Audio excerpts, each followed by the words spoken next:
All right. So this is the first lecture in our arrays question series. अभी मजा आएगा ना भिड़ो. From now onwards, we would be solving the regular array question from basic to advanced, and we are continuing with our DSA series only. We are in the DSA series, so from now onwards, we are going to solve the array questions. Fine. So till here we have done our patterns and we have done number system series also. So after, I mean, before the pattern series, we have done some sort of, I would say, the regular questions or the very easy questions on the DSA, which we should, do at least once. While moving ahead with the DSA, we should, complete those questions also. So if you are not done with that, then you should at least, solve those questions at least once. Fine. So let us see what we are going to see today. So let us see. We have to see. So this is going to be the introduction for arrays, let's say. So we are solving the arrays questions. What are arrays? So before explaining the arrays, let us have a glance of a problem. Let us say you have to store the marks of 3 students. Let us say one is student A, one is a student B, one is a student C. You have to store the marks of these students. Let us say this means A student got marks 50, this got 60, this got 70. So how you would store these marks? For now, the things you know till here, what you would do, you would initialize 3 variables. Let us say A int A is equal to 50, int, or it could be double also, because marks can be in floating point numbers also. I am assuming the very general case, B got 60 and C got 70. Let us say you have been asked, you have to store marks for 4 students. Then what we would do, you would declare another variable int D equal to 80. Let us say you have been asked for one more students, int D equal to 90 or 62. Fine. What if I asked you to store the marks for 100 students? What you could do that? Would you initialize 100 variables? Obviously no. So I'm not going deep into the array. I just want to explain here is, for overcoming these kind of problems, we have arrays. Fine. And as we are going to solve the problems over array, we would be more comfortable with the arrays also.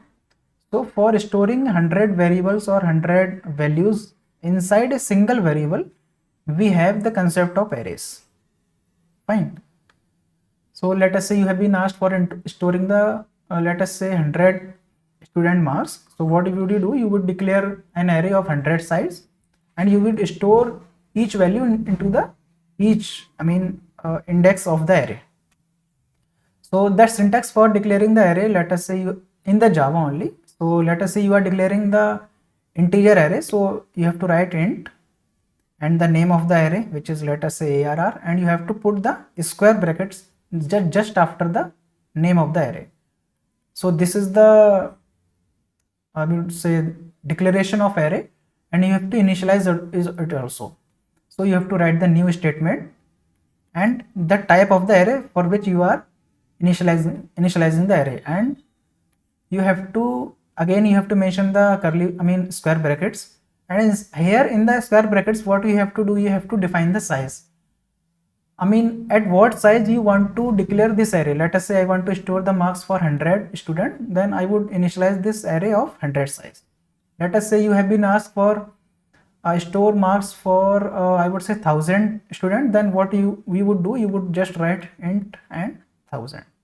So this would initialize an array of 100 size. That means, what size means actually, you would be provided 100 blocks to store your values into this single variable. Fine. So this is one thing. This is the syntax for arrays, how you declare the, or how you initialize the arrays. This is the syntax for this. Let us write it again.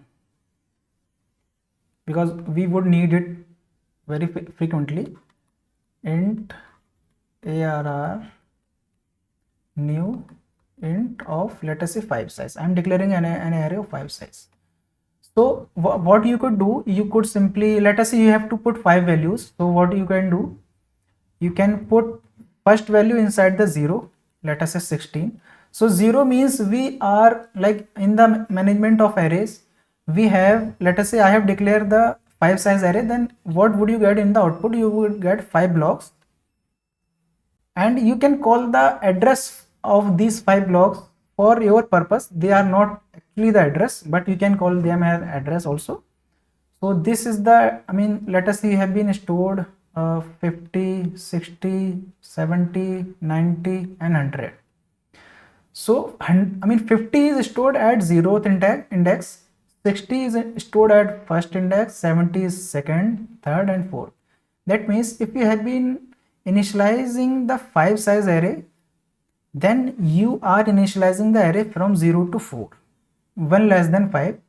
I mean, they are not less into the size, but they are, I mean, the indexing for arrays are starting from 0. Fine. So 0, 1, 2, 3, 4.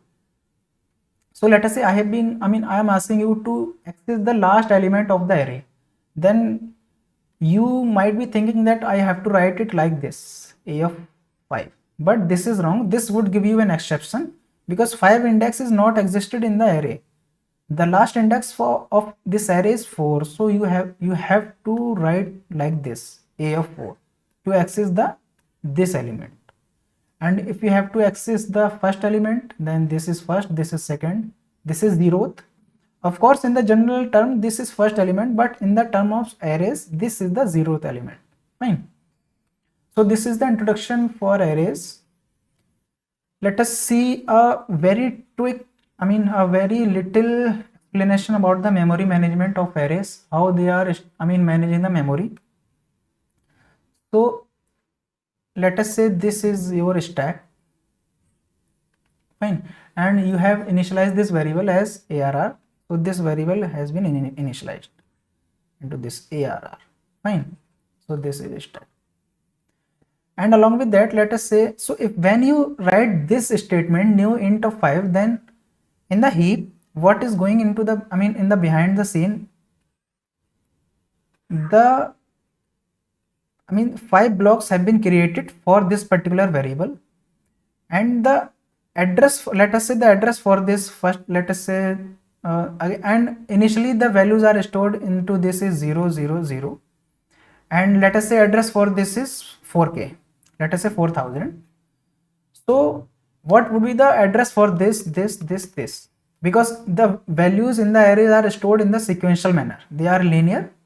So they are storing in the sequential manner just after the exact, just after previous one. So what does it mean? If the address for this is 4k, let us say here we have store 50, here we have 60. So if I asked you what is the address for 50, this is 4k. What is the address for 60? You might say that this is 41k.